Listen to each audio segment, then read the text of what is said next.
The problem that a lot of traders have is they bury their head in the sand. So they get into a trade and, I don't know, maybe the trade's moving around a bit for them and they don't want to think about, well, what if it rolls over? So they bury their head in the sand psychologically and just, they live in hope then. They just hope that their trade is going to reach their target or they're going to get to a point where if they're trading the stop, whatever their exit method is.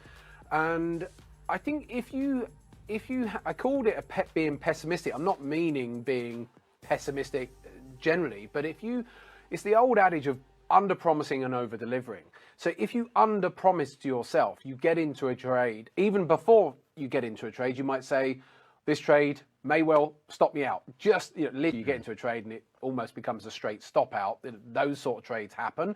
And then you also have those trades where you get into a bit of profit and then it just seeps and rolls over. So if you work on your mindset that, okay, this is a scenario that may well happen to me in this trade.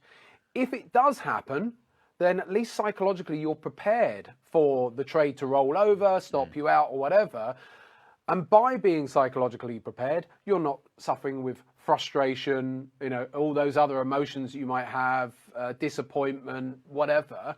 Because if you have those emotions, then they carry over into the next trade. That's what we're constantly trying to do.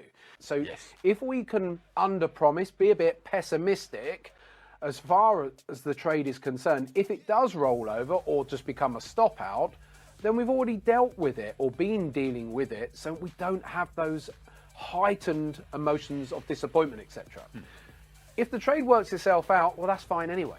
So we've already prepared for the worst case scenario. If it works, then fine. So anyway.